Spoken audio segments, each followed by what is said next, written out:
আসসালামু আলাইকুম। Learning stars এর পক্ষ থেকে তোমাদেরকে জানাই স্বাগতম। লার্নিং স্টার্স এর ধারাবাহিক আয়োজনে আমরা আজকে আরো একটা নতুন ক্লাস নিয়ে উপস্থিত হলাম। আমরা গত ক্লাসে আলোচনা করেছিলাম ন্যারেশন। ন্যারেশনের এই ব্যাপক আলোচনাকে আমরা তিনটা ফেসে ভাগ করে বেসিক কনসেপ্ট, সেন্টেন্স ন্যারেশন এবং প্যাসেজ ন্যারেশনের কথা আলোচনা করব বলেছিলাম। আমরা বিগত ক্লাসে দুইটা ক্লাস করেছি, একটা হলো বেসিক কনসেপ্ট আর একটা সেন্টেন্স ন্যারেশন। আমরা আজকে নিয়ে আসলাম প্যাসেজ ন্যারেশনের ক্লাস। তোমরা যারা ন্যারেশনটাকে অনেক ভয় পাও, তোমাদের ভয়ের যাদের ন্যারেশনের কারণ প্যাসেজ ন্যারেশন যারা করতে হিমশিম খাচ্ছ, যারা কখনো প্যাসেজ ন্যারেশন করতে চাচ্ছ না, প্যাসেজ ন্যারেশন করতে ভয় পাচ্ছ, তোমরা আজকের ক্লাসটা দেখার পরে প্যাসেজ ন্যারেশন আর কোনোদিন তোমাদের ভুল হবে না। আমাদের প্যাসেজ ন্যারেশন পারার জন্য, প্যাসেজ ন্যারেশনের খুঁটিনাটি জানার জন্য আজকের একটা ক্লাসই তোমাদের জন্য যথেষ্ট। আমাদের এই ন্যারেশনটা ক্লাস 7 থেকে শুরু করে এইচএসসি পর্যন্ত থাকে। যদি তুমি প্রথম দিক থেকে ভয় পাও তাহলে তোমার এটা ভয়ের কারণ হয়ে দাঁড়াবে। আজকে আমাদের এই ক্লাসের মাধ্যমে কিভাবে প্যাসেজ ন্যারেশনের ভয়কে জয় করতে হয় আমরা আজকে তোমাদের সেই টিপস গুলো দেব। চলো আমরা ক্লাসটা শুরু করি। প্যাসেজ ন্যারেশন, একটা প্যাসেজ মানে একটা গল্প। সিঙ্গেল ন্যারেশন যখন থাকে, সেন্টেন্স ন্যারেশন একটা একটা সেন্টেন্স থাকে, assertive sentence, interrogative sentence, imperative sentence, objective, exclamatory. ঠিক এর আলাদা আলাদা রুলস গুলো আমরা বিগত ক্লাসগুলো দেখিয়েছি। তোমরা যারা আগের ক্লাসগুলো দেখোনি তারা আমাদের প্লেলিস্ট থেকে আগের ক্লাসগুলো দেখে আসবে, তারপর থেকে শুরু করবে প্যাসেজ ন্যারেশন। তাহলে প্যাসেজ ন্যারেশনের আমরা দেখো প্যাসেজ ন্যারেশন রুলস প্রথমটা আমরা লিখছি, তোমার যে প্যাসেজটা দেয়া থাকবে, যে গল্পটা দেয়া থাকবে, সেই গল্পটাকে তুমি আগে পড়বে, পড়ে সেখান থেকে তুমি স্পিকার এবং লিসেনার চিহ্নিত করতে হবে। কে এই প্যাসেজের স্পিকার, কে লিসেনার। আমরা একটা প্যাসেজ, ছোট্ট একটা প্যাসেজ দিয়ে রাখছি, দেখো, why did not you go to school yesterday Rimu ask the mother. এখানে দেখো প্রথমে কিন্তু তোমার রিপোর্টিং ভার্ব নেই, প্রথমে কিন্তু কোনো স্পিকার নেই, স্পিকার গিয়ে বসলো কোথায়, শেষে। তাহলে স্পিকারকে দ্য মাদার, লিসেনারকে রিমু। তাহলে রিমুকে তার মা বললো কেন তুমি স্কুলে যাওনি। তাহলে এখানে দেখো এই যে দ্য মাদার স্পিকার আর এই যে রিমু এটা লিসেনার। তাহলে আমরা ফার্স্ট কথাটা যেটা বললাম, প্যাসেজ ন্যারেশনের প্রথম ধাপটাই প্যাসেজটা পড়ে তোমাকে প্রথমে স্পিকার এবার লিসেনার চিহ্নিত করতে হবে। দেন দেখো পরপর দুইটি বা তিনটি অ্যাসার্টিভ সেন্টেন্স যদি থাকে সেই ক্ষেত্রে প্রথমে তুমি said that, added that, also said that, again said that, এইভাবে তুমি রিপোর্টিং ভার্বগুলোকে বসাতে পারো। যদি ইন্টারগেটিভ সেন্টেন্স হয় সেই ক্ষেত্রে রিপোর্টিং ভার্বটা প্রথমে asked, also asked, again asked, এইভাবে তুমি পরিবর্তন করবে। আশা করি বুঝতে পেরেছো। যদি অ্যাসার্টিভ সেন্টেন্স একাধিক বার থাকে, দুইবার থাকে, তিনবার থাকে, সেই ক্ষেত্রে তুমি কি বসাবা, said that, added that, also said that, again said that। এবং ইন্টারগেটিভ সেন্টেন্স গুলো যদি বারবার থাকে তাহলে সেই ক্ষেত্রে রিপোর্টিং ভার্বটা asked, also asked, again asked, further asked এ পরিবর্তন করবে। এরপরে দেখো অ্যাসার্টিভ যদি তোমার রিপোর্টের স্পিচের ভিতরে, রিপোর্টিং ভার্ব রিপোর্টেড স্পিচ আমরা আগেই চিনতে পেরেছি, যদি রিপোর্টেড স্পিচের ভিতরে যদি কি থাকে, ইয়েস থাকে, সেই ক্ষেত্রে আমরা replied in the affirmative. Reported স্পিচের ভিতরে যদি নো থাকে সেই ক্ষেত্রে replied in the negative. Reported স্পিচের ভিতরে যদি স্যার কথা উল্লেখ করা থাকে তাহলে আমরা রিপ্লাইড উইথ রেসপেক্টফুলি লিখব। বুঝতে পেরেছো? কি কি থাকলে, ইয়েস থাকলে replied in the affirmative, no যদি থাকে সেই ক্ষেত্রে replied in the negative, sir কথা যদি উল্লেখ করা থাকে রিপ্লাইড উইথ রেসপেক্টফুলি। যদি তোমার রিপোর্টেড স্পিচের ভিতরে যদি শিওর থাকে, শিওর থাকলে সেই ক্ষেত্রে আমরা লিখবো গিভিং অ্যাসুরেন্স। তারপরে দেখো এক্সকিউজ মি, কোনো কিছু যদি বলা হয় এক্সকিউজ মি সেই ক্ষেত্রে কি হবে, ড্রয়িং দা অ্যাটেনশন। সরি কথা যদি উল্লেখ করা থাকে, দেখো যদি থাকে সরি অ্যাপোলোজাইজ টু, যদি থাকে বাই আল্লাহ তাহলে হবে সোয়ারিং বাই আল্লাহ, যদি অফকোর্স থাকে সেই ক্ষেত্রে হবে এগ্রিড উইথ। আশা করি বুঝতে পেরেছো। চলো তাহলে আমরা আরেকবার একটু রিপিট করি। তাহলে কি বললাম, প্যাসেজটা পড়ে স্পিকার ও লিসেনার চিহ্নিত করতে হবে। তাহলে এখানে আমরা একটা প্যাসেজ দেখি, why did not you go to school yesterday Rimu ask the mother. তাহলে এখানে দেখো স্পিকারটাকে দ্য মাদার, আমরা চলো করার চেষ্টা করি প্যাসেজটা।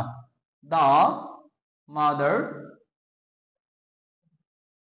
দ্য মাদার আস্কড, তাহলে আস্কড কাকে জিজ্ঞাসা করছে? কেন এখানে আস্ক লিখলাম একটু তাকিয়ে দেখো বোর্ডের দিকে, এখানে কি আছে? একটা প্রশ্নবোধক চিহ্ন। প্রশ্নবোধক চিহ্ন মানে ইন্টারোগেটিভ সেন্টেন্স। আবার দেখো এটা কি দ্বারা শুরু হয়েছে? ডব্লিউএস ওয়ার্ড দ্বারা। তাহলে mother asked Rimu, WS word দ্বারা যেগুলো শুরু হয় কমা ইনভার্টেড কমা উঠে সেই ডব্লিউএস ওয়ার্ডই বসে। এটা আমরা আগেই শিখেছি। তাহলে মাদার আস্কড রিমু হোয়াই, ইউটা কার কাছে যাবে? রিমুর কাছে। হোয়াই শি, এই শিটাকে রিমু। তাহলে দেখো তো এখানে ডিড নট আছে পাস্ট ইনডেফিনিট, হবে কি past perfect. Why she had not go, go went gone. Why she had not gone to school, gone to study থাকলে আমরা জানি দ্য প্রিভিয়াস ডে। তাহলে আমরা পরিবর্তনটা দেখি। প্রথমে আমরা রিপোর্টিং ভার্বটা কিসে পরিবর্তন করলাম? আস্কডে পরিবর্তন করলাম। কমা ইনভার্টেড কমা উঠে কি ডব্লিউএস ওয়ার্ড ছিল, সেই ডব্লিউএস ওয়ার্ডটাই বসছে। আর সেন্টেন্সটা কি হবে? অ্যাসার্টিভ হবে। রিপোর্টেড স্পিচের পরিবর্তনটা ছিল কোন টেন্সে? পাস্ট ইনডেফিনিট হয়ে গেল পাস্ট পারফেক্ট। নৈকট্যবাচক শব্দে ছিল কি ছিল এখানে? ইয়েস্টারডে হয়ে গেল দ্য প্রিভিয়াস ডে। এরপরে দেখি রিমুভ কি বলছে? আই ওয়াজ ইল। যদি তুমি কাউকে যদি প্রশ্ন করা হয় সে কি দিবে? উত্তর দিবে। এখানে আমরা প্রশ্ন করলাম যে কেন স্কুলে যাওনি, তাহলে সে উত্তর দিছে রিমো রিপ্লাইড দ্যাট। কি উত্তর দিয়েছে দেখো তো? আই ওয়াজ ইল, আইটা কে? সি, ওয়াজ থাকলে কি হয়? হ্যাড বিন ইল। এখন দেখো তো ওয়াজ পাস্ট ইনডেফিনিট, আমরা জানি বিভার্ব থেকে উৎপত্তি হয় অ্যামিজার, আর অ্যামিজারের পাস্ট ফর্ম ওয়াজ ওয়্যার, আর পাস্ট পার্টিসিপলে গিয়ে কি হয়? বিন হয়। তাহলে শি হ্যাড বিন ইল। এরপরে কি বলছে? হাউ আর ইউ টুডে, এই কথাটাও কে বলছে? The mother. দ্য মাদার, দেখো তো প্রথম যদি একটা আমরা আস্ক লিখি পরেরটা কি হয়? Also the mother also asked. তারপরের কথাটা দেখো কি বলছে? কমা ইনভার্টেড কমা উঠে কি বসবে? হাউ বসবে। কেন হাউ বসবে? আমরা জানি ডব্লিউএস ওয়ার্ড দ্বারা যেগুলো শুরু হয় সেই ডব্লিউএস ওয়ার্ডটাই বললে। তোমরা কি জানো ডব্লিউএস ওয়ার্ড কয়টা? ডব্লিউএস ওয়ার্ড 9টা। এই 9টার কোনো একটা যদি এখানে থাকে তাহলে তোমার সেই ডব্লিউএস ওয়ার্ডটাই বসাতে হবে।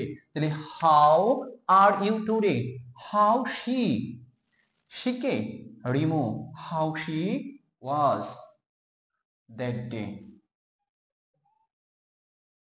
আশা করি এতটুকু বুঝতে পেরেছো। এর পরের লাইনটা আমরা একটু আগে, I am fine today answer the girl. তাহলে এখানে দেখো রিপোর্টিং ভার্বটা অ্যানসার, অ্যানসার দ্য গার্ল। তাহলে আমরা লিখি দ্য গার্ল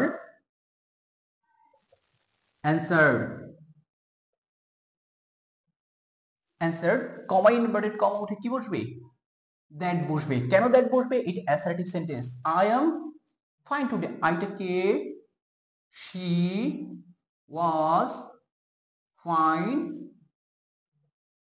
দ্যাট ডে। তাহলে কি হলো দেখো তো? বলছে how are you to, I am fine today answer the girl. যে গার্ল ছিল, যে বালিকা ছিল, সেই বালিকা উত্তর দিল যে the girl answer that, comma inverted comma উঠে দ্যাট বসলো। কেন বসলো? এটা অ্যাসার্টিভ সেন্টেন্স। কি দ্বারা শুরু হয়েছে? সাবজেক্ট ভার্ব এক্সটেনশন আছে। শি ওয়াজ, এখানে এম ছিল কি হয়ে গেল? ওয়াজ। ছিল প্রেজেন্ট ইনডেফিনিট হয়ে গেল পাস্ট ইনডেফিনিট। নৈকট্যবাচক শব্দ ছিল টুডে হয়ে গেল দ্যাট ডে। এর পরের কথাটা দেখো, ডোন্ট ওয়ারি ফর মি। এই কথাটাও রিমে বলছে যদি দুইটা একই সেন্টেন্স হয় সেই ক্ষেত্রে একই জনার যদি কথা হয় তাহলে আমরা এন্ড কি করছে? রিকোয়েস্ট। রিকোয়েস্ট কাকে রিকোয়েস্ট করছে? তার মাকে রিকোয়েস্ট করছে। এন্ড রিকোয়েস্ট যদি সেন্টেন্সটা দেখো ডোন্ট আছে নেগেটিভ সেন্টেন্স, তাহলে নেগেটিভ সেন্টেন্স আমরা শিখছি নট টু ওয়ারি ফর হার।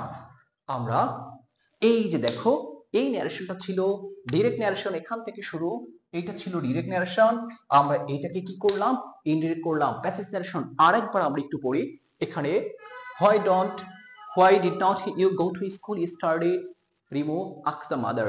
এই কথাটা দেখো, মা জিজ্ঞাসা করছে, কে জিজ্ঞাসা করছে, মা। তাহলে মা জিজ্ঞাসা করা মানে মা প্রশ্ন করছে, তাহলে the mother asked Rimo why she, এই শিটাকে রিমুভ, কেন শি হলো, এই যে ইউ ছিল, ইউ সেকেন্ড পারসন যাবে অবজেক্টের কাছে, অবজেক্ট রিমুভ, এই কারণে কি বসলো, শি ছিল ডিড নট, পাস্ট ইনডেফিনিট হয়ে গেছে past perfect, why she had not went gone to school the previous day.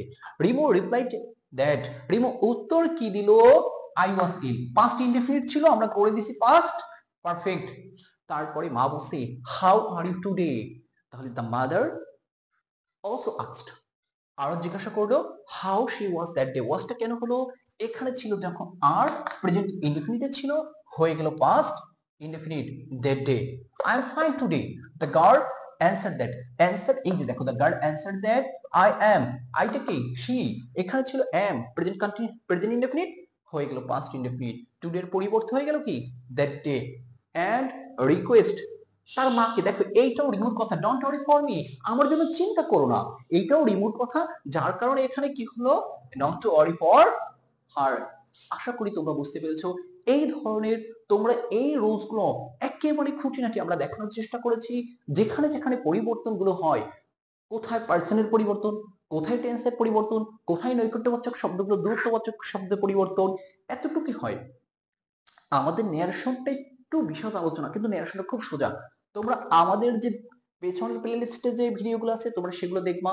আর এই যে আমরা প্যাসেজ ন্যারেশনের উপর আজকে ক্লাসটা করলাম, তোমরা যদি মনোযোগ দিয়ে ক্লাসটা করো এবং করার পরে যে যে রুলস গুলো আমরা দেখালাম সেগুলো যদি হ্যান্ড আউট করে বাসায় নিজেরা একটু প্র্যাকটিস করো, তাহলে ন্যারেশনে আর কখনো তোমাদের কোনো দুশ্চিন্তা থাকবে না, এটা আমি বিশ্বাস করি।